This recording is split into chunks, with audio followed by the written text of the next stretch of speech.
सुप्रभात छात्रों। आज हम दूसरे सेमेस्टर में मिल रहे हैं। तो पहले सेमेस्टर में हमने देखा कि यानी लिंग, वचन, कारक, विराम चिन्ह, वाक्य के प्रकार, मानक वर्तनी नियम जो है यह यानी पहला जो प्रकरण है, पहली इकाई जो है उसमें हमने देख लिया है।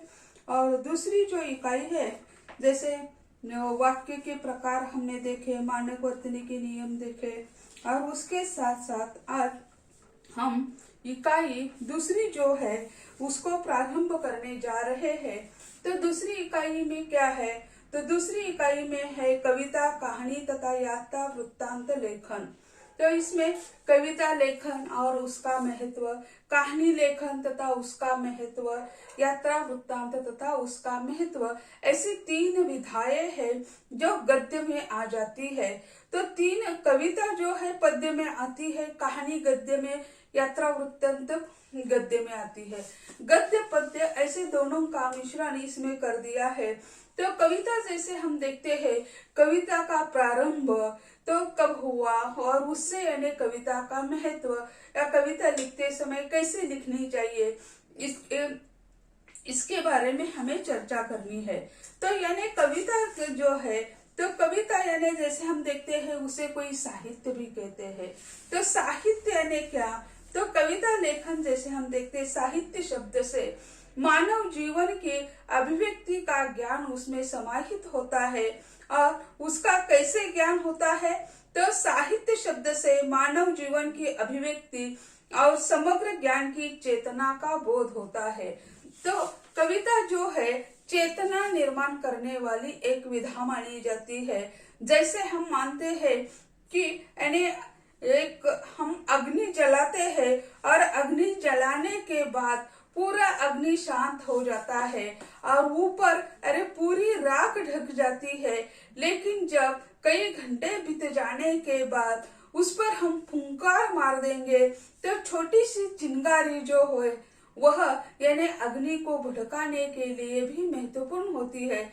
उसी तरह यह जो यानी कविता जो है वो कविता उसी तरह है। मनुष्य के जीवन में चेतना जागृत करने का कार्य कविता कर देती है।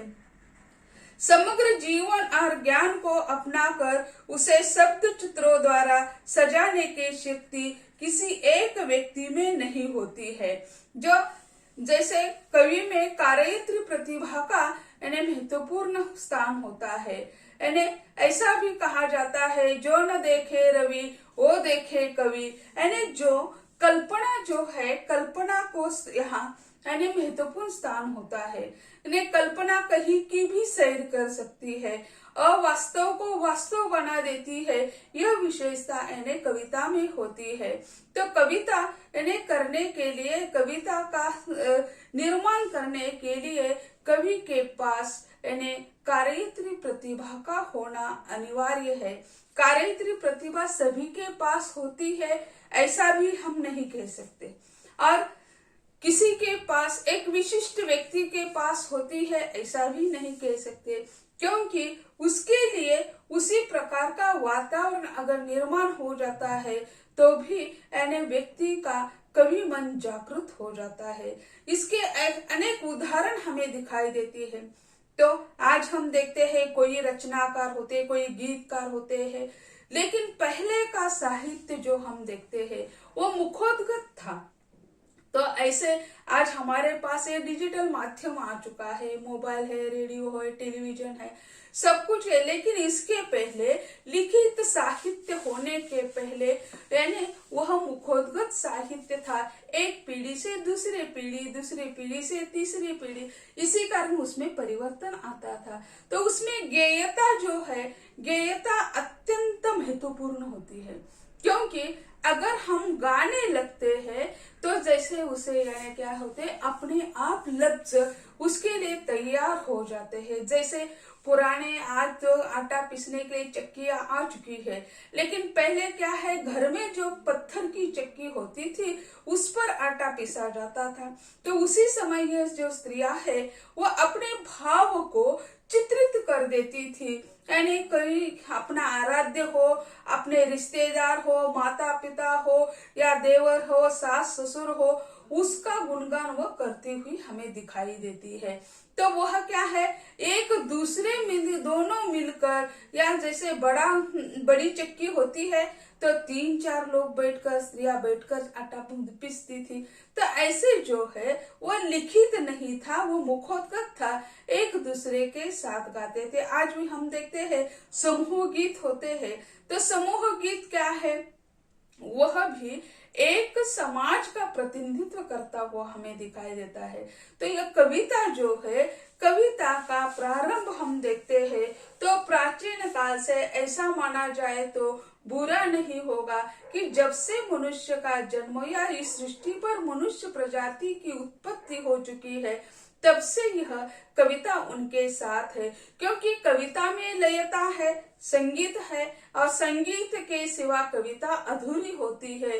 तो ये दोनों अपने आप से परस्पर भिन्न नहीं हो सकती, एक दूसरों को पूरक होता है कविता और संगीत। रचनाकार मानव स्वभाव की विभिन्न प्रवृत्तियां विभिन्न विधाओं के माध्यम से अभिव्यक्त करता है। इसमें कविता, कहानी और यात्रा वृत्त मुख्य है। साहित्य की यह एक विधा है, कविता यह जो विधा है। आधुनिक काल में गद्य और पद्य का विभाजन हो गया, और गद्य और पद्य का विभाजन होने के बाद यानी गद्य में यानी उपन्यास, कहानी, रिपोर्टाज, निबंध, यात्रा वृत्त यानी अनेक विधाएं आ गई। तो कविता में हम देखते हैं तो कविता में यानी खंड काव्य, महाकाव्य, काव्य, ऐसा उसका विभाजन हो गया। तो यानी छोटी रचना होती है कविता, कई पंक्तियों की, लेकिन उसमें गागर में सागर भरने की क्षमता होती है। तो आप कहेंगे गागर में सागर कैसे भर सकते हैं मैडम जी?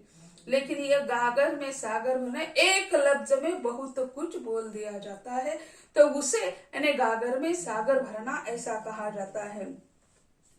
जिसमें किसी मनोभावों को कलात्मक रूप से किसी भाषा के द्वारा सजाया जाता है।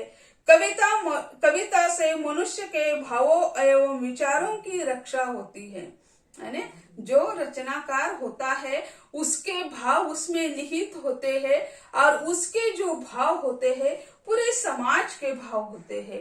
वो जब वो लिखता है, कागज पर उसे लिपिबद्ध कर देता है, तब उनके यह विचार समाज के विचार हो जाते हैं।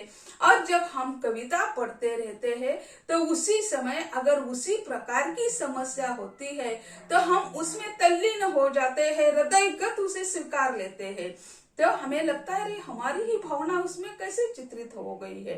तो प्रसंग के अनुसार यह उसमें चित्रित होता है, और वो मनुष्य के भावों और विचारों की रक्षा कविता में होती है।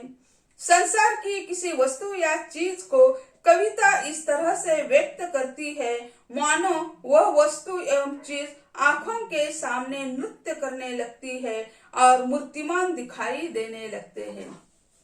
यानी एकाध कवि की रचना जो होती है, जैसे हम धूमिल की कविता ले लीजिए, तो संसद से सड़क तक उन्होंने लिखा, आज वर्तमान समय में भी वह प्रासंगिक है। कैसे घटना घटित होती है, कैसे उसमें चित्रण होता है। पहले तो उसी समय 1960 के दशक में ये टेलीविजन वगैरह नहीं था। इसी समय यानी संसद में क्या होता है उसका चित्रण उन्होंने बाहर आकर कर दिया। आज भी वही हम आंखों देखा टेलीविजन पर देखते हैं, कैसे हमारे विधायक व्यवहार कर देते हैं, एक दूसरे पर जूते फेंकते हैं, कुर्सियां तोड़ देते हैं। तो यह जो है यह मलिन होता हुआ साहित्य, यह समाज मलिन होता हुआ हमें दिखाई देता है। और तब समाज सोचने लगता है, अरे क्या हमने उसे झगड़ने के लिए, ऐसे गलिच्छ शब्दों का प्रयोग करने के लिए हमने उसे वो अपना मत देकर इन्हें सांसद बना दिया है। तो ऐसे जब हम सोचने के लिए विवश हो जाते हैं, तब हम यानी साहित्य के प्रति अग्रसर हो जाते हैं। तो ऐसा शायद होता है, ऐसे हम कह सकते हैं। उसे शब्दबद्ध करने के लिए बुद्धि से काम लेना पड़ता है। यानी जैसे कहा जाता है, जो तलवार चला सकता है वो लेखनी नहीं चला सकता, और जो लेखनी चला सकता है वो तलवार नहीं चला सकता है। तो लेखक जो है ऐसे विचार जो आते हैं तो वह अपने लेखनी के माध्यम से वो तलवार की तरह लिखता रहता है। इसी कारण जैसे हम देखते हैं प्रेमचंद जी को यानी अंग्रेजों ने लिखने के लिए पाबंदी लगा दी। उनके सोजो वतन जो कविता संग्रह, कहानी संग्रह है, उसको उन्होंने जब्त कर दिया, जला दिया, उस पर अनेक पाबंदियां लगा दी। क्यों? क्योंकि उनकी लेखनी के द्वारा समाज को सचेत करने का कार्य वे कर देते थे। वे तलवार नहीं चला सकते थे, लेकिन अपनी लेखनी के माध्यम से लोगों के हृदयों को परिवर्तित कर देते थे। इसी कारण तो यानी गांधी जी के विचारों से प्रभावित होकर कितने लोग रास्ते पर आते थे, एक नारा लगा देते तो सारा हिंदुस्तान एक जगह खड़ा हो जाता था। तो ऐसे जो है यह कविता के माध्यम से यानी वह लेखनी के माध्यम से, साहित्य के माध्यम से यह सच हो सकता है। तो यानी शब्दबद्ध करने के लिए उसे बुद्धि से काम लेना पड़ता है, बुद्धि महत्वपूर्ण है। जब मनोवेगों का प्रवाह जोर से बहने लगता है तब कविता का जन्म होता है। कविता का जैसे वर्dsworth ने कहा है, the poetry is the spontaneous of overflow of feeling tranquillity, यानी स्पॉन्टेनियसली यानी क्या है, उत्स्फूर्त, यानी जैसे हम यानी जैसे 1 मिनट स्पर्धा प्रतियोगिता होती है, एक विषय दिया जाता है सोचने के लिए और 1 मिनट में अपने विचार प्रस्तुत करने पड़ते हैं। तो उसी समय हमारा दिमाग जो चलता रहता है उसमें इतने तीव्र मनोवेग निर्माण हो जाते हैं कि हम ऐसे बोलते जाते हैं जस्ट मिनट, यानी यह क्या है, ये मनोवेग है। मनोवेगों की गति जो हम कहते हैं कि यानी समुद्र में जैसे हिलर आते हैं उससे भी ज्यादा तरंगे हमारे दिमाग में निर्माण हो जाते हैं। यानी कैसे ईश्वर ने कैसा हमारा दिमाग बना दिया देखो। तो एक जैसे हमारे पाँव में कांटा चुभता है तो सिर तक यह संदेश पहुंच जाता है, अरे कांटा चुभ गया, दर्द होने लगा। हम जल्द ही एक क्षण भी विलंब नहीं करते, पाँव को उठा लेते हैं। या जैसे कोई हम रसोई में खाना बनाते हैं तो यानी कई यानी बर्तन को हाथ लगता है, गर्म हुआ बर्तन को, तो यानी चुभता है तो हमें दर्द होता है। एक क्षण में हम क्या कर देते हैं, हाथ को पीछे ओढ़ लेते हैं। तो ये ऐसे जो मनोवेग जो होते हैं वो तीव्र मनोवेग होते हैं और उस तीव्र मनोवेगों को ये कवि जो है यानी उसे लिपिबद्ध कर देते हैं और वो कविता बन जाती है। कविता मनोभावों को उच्छावित करके मानव जीवन में जब चैतन्य डाल देती है, कवि सृष्टि सौंदर्य से मोहित होकर काव्य सृजन करता है। यानी प्रकृति जो है, प्रकृति से हम निर्मित है, प्रकृति में ही हम है, तो प्रकृति से प्रेम करना चाहिए। तो साहित्य लिखते समय, कविता लिखते समय प्रकृति पर लिखना चाहिए। इसी कारण जैसे हम देखते हैं छायावादी कवि जो है वो प्रकृति प्रिय कवि माने गए हैं। प्रकृति पर उन्होंने लिखा है, प्रकृति के कुशल चितेरे, ऐसा भी उनके लिए कहा गया है। तो ऐसा जो है, तो ये प्रकृति जो है, प्रकृति सौंदर्य को हम यानी अलग नहीं कर सकते हैं, उस पर ही साहित्य हमें लिखना चाहिए। कविता की इसी प्रेरणा से समाज की कार्य प्रवृत्ति बढ़ जाती है। यही कार्य प्रवृत्ति बढ़ने के लिए मन में वेगों का आना आवश्यक है। यानी मनोवेग जो है, मनोवेग अत्यंत महत्वपूर्ण होते हैं। अगर दरिद्र और भूखे से अकुलते बच्चे के पास बैठी माता का अर्थ स्वर सुनाई दिया जाए तो वह मनुष्य क्रोध एवं करुणा से विवल हो उठेगा। इसका उपाय करने के लिए वह कम से कम संकल्प तो अवश्य करेगा। इस तरह का दृश्य केवल काव्य के द्वारा ही खड़ा किया जाता है। तो इसका उदाहरण हम देखते हैं, तो यानी निराला ने वह तोड़ती पत्थर या भिक्षु कविता लिखी, तो यानी प्रकृति का ये अभिन्न हिस्सा है। उन्होंने देखा कि यानी इलाहाबाद मई महीने में यानी ऊपर से सूरज की किरणें ऐसी बरस रही है, बारिश बरस रही है, उसी तरह मई महीने में इलाहाबाद के रास्ते पर एक स्त्री कि बिना किसी को देखे अपना काम कर रही है, पत्थर तोड़ रही है, यानी रास्ता बनाने का काम चल रहा है रास्ते के किनारे, यानी वह पत्थर तोड़ रही है। या भिक्षुक कविता है, भिक्षुक कविता में भी जैसे हम देखते हैं भगवान को जल चढ़ाते हैं, दूध चढ़ाते हैं, पुष्प चढ़ाते हैं, कोई मिष्टान्न चढ़ाते हैं, लेकिन मंदिर के सामने कोई भूखा खड़ा होता है तो उसे हम कुछ नहीं देते हैं, उसे कहते हैं अरे बहुत तगड़ा है, काम कर लो। तो ये भगवान क्या तगड़ा नहीं है, भगवान को हमने मजबूर बना दिया है और मंदिर में बांध कर रखा दिया है, उसे ही सब कुछ हम दे देते हैं। तो ऐसे ये प्रासंगिक है, उसे हम देखते हैं तो हृदय पिघलना चाहिए, ऐसे वे कहते हैं। तो यही कवि की यानी प्रसंग को हम देखते हैं तो एक निमिष में ही उसके बारे में यानी स्फूर्त रूप से यानी कविता दिमाग में आनी चाहिए। इसी कारण उसे कहते हैं स्पॉन्टेनियसली, वर्ड्सवर्थ ने जो कहा है कि स्फूर्त रूप से वाचिक परंपरा के रूप में जन्मी कविता ने आज लिखित रूप धारण कर लिया है। कविता के मूल में संवेदना होती है, राग तत्व होता है, लयात्मकता होती है और संगीतात्मकता होती है। दरअसल काव्य संवेदना समस्त सृष्टि से जुड़ने और उसे अपना बना लेने का बोध देती है। अच्छी कविता बार बार पढ़ने का न्योता देती है, यानी जब उसमें लयात्मकता होती है, संवेदना होती है, राग तत्व होता है, तब क्या है उसे बार बार गुनगुनाने का मन कर देता है। कहीं यानी पुराना संगीत हम सुनते हैं, लता मंगेशकर के कई गीत होते हैं, कुमार विश्वास के कई गीत अभी अभी हम सुन रहे हैं इस काल के हैं, तो यानी क्षण में हम मान लेते हैं ये कुमार विश्वास का आवाज है, ये लता मंगेशकर का आवाज है, उदित नारायण का आवाज है। तो उस गीत को सिर्फ संगीत उसका सुनने से हम मानते हैं यही गीत है। ये क्या है, उसमें लयात्मकता है, अपने आप ही हमारे मन को वही ओढ़ लेता है। इसी कारण कहा जाता है मन क्या है, मरकट रूपी है। शरीर स्थिर है, मन स्थिर नहीं है, मन कहाँ भी भटक जाता है। अभी आप क्लास में बैठे हुए हैं, लेकिन क्या है शरीर से आप बैठे हैं, मैडम डांटेगी या प्रेजेंटी लेनी है, इसी कारण आप बैठ चुके हैं, लेकिन बाद में क्या आपका मन नहीं बैठा है, आपके पास मोबाइल है, किसी का मैसेज आ चुका है, क्या मैसेज आ गया होगा, उसे फोन करना है या कोई अपना काम है वो निपटाना है, तो यह सारा दिमाग में चला रहता है। मन ये है मरकट रूपी है, एक क्षण में मरकट इस शाखा पर, दूसरे क्षण दूसरी शाखा पर ऐसे छलांग लगा रहता है।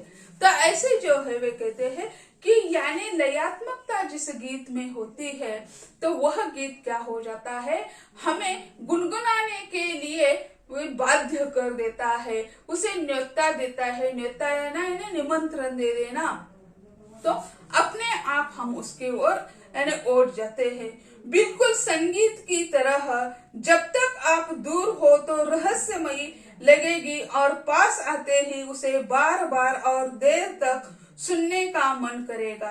अच्छी कविता आपसे सवाल करती है, बार बार पढ़ने के बावजूद आपकी स्मृति को कुरेदती है, सोचने और विचार करने के लिए मजबूर कर देती है। हम एक बार सुनते हैं तो उस पर सोचते नहीं, उसे बार बार हम सुनते हैं तो उसे यानी उस पर सोचने के लिए हमें मजबूर कर देती है। वह यानी ऐसे सोचने के लिए ऐसा क्यों, इस लफ्ज का प्रयोग क्यों कर दिया, ऐसा विचार होना चाहिए, तभी क्या है वह सच्ची कविता या कवि के हृदय से निकली कविता ऐसा माना जाता है। कविता की अनोखी दुनिया का सबसे पहला उपकरण शब्द है। शब्द के मेलजोल से बनती है कविता। दरअसल शब्दों से जुड़ना कविता की दुनिया में प्रवेश करना है। कवि शब्दों के माध्यम से कविता का सृजन करता है। और जैसे देखा जाए तो रचनात्मक हर व्यक्ति के अंदर छिपी हुई रचनात्मकता हर एक व्यक्ति के अंदर छिपी हुई होती है। आवश्यकता है उसे तराशने की। हर एक व्यक्ति में प्रतिभा होती है, चाहे कार्यत्री हो चाहे भवित्री हो, लेकिन होती है बुद्धि सभी के पास है।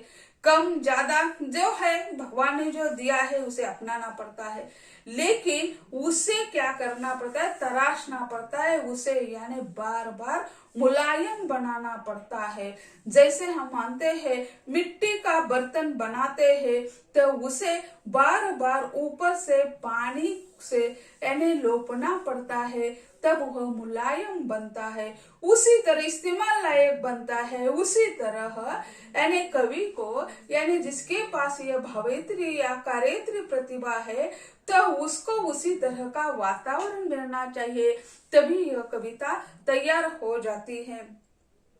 वस्तुतः साहित्य शब्द में बहुत ही व्यापक संकल्पना हमें दिखाई देती है।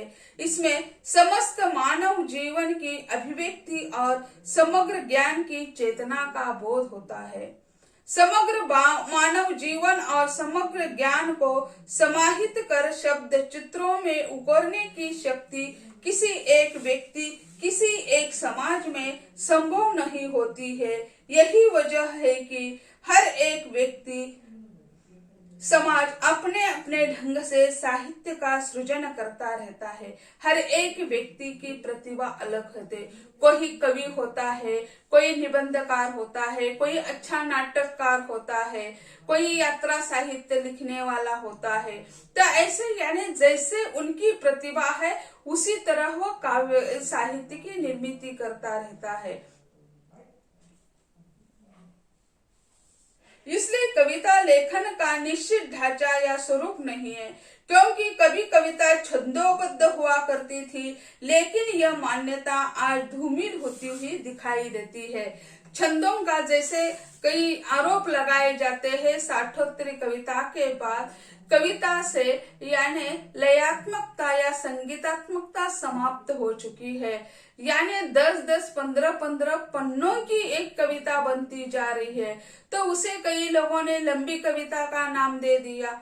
लेकिन पढ़ने के लिए या उसे हृदयस्थ करने के लिए यह क्या है, यानी छोटी कविता होनी चाहिए, हम उसे हृदयस्थ कर सकते। इतनी लंबी कविता हम देखते पहले से ही टाल देते, इतनी लंबी कविता क्यों, कैसे पढ़े, उसमें क्या क्या लिखा होगा, ये सारे प्रश्न निर्माण होते हैं। तो ऐसे ये छंद निकल गए, इसी कारण क्या है, उसका आकार बृहत हो गया है, इसमें लयात्मकता निकल गई है, उसके बिंब जो है बिंबों में परिवर्तन आ चुका है। तो ऐसे जो है 1960 के बाद कविता के विषय भी परिवर्तित हो चुके हैं। प्रकृति से भिन्न साधारण ये फैन होगा, बल्ब होगा, ट्यूबलाइट होगी, या इस पर भी कविता लिखने लगे हैं। तो ऐसे जो है उसके बिंब, इसके प्रतीक जो है परिवर्तित हो चुके हैं। इसी कारण जैसे हम देखते हैं छंद यानी समाप्त होते रहे हैं, वह बंधन धीरे धीरे ढील पड़ा है। साहित्य शब्द समाज में विभिन्न अर्थों में प्रचलित है। यानी साहित्य के लिए अंग्रेजी में लिटरेचर कहा जाता है, और वह लिटरेचर शब्द जो है लेटर धातु से बना हुआ है, जिसका अर्थ है अक्षर। मराठी में साहित्य का अर्थ सामान के रूप में प्रचलित है, लेकिन यह उसका अर्थ शब्दों में छुपा ज्ञान बोध या भाव की अनुभूति मानी जाती है। जैसे यानी यह साहित्य जो है यानी उसमें यानी मनुष्य के भावों की अभिव्यक्ति ऐसा माना जाता है। तो यहाँ हम ठहर लेंगे, अगले लेक्चर में कविता जो है, कविता के इतिहास या कविता कैसे लिखी जाती है उसके बारे में चर्चा करेंगे। धन्यवाद।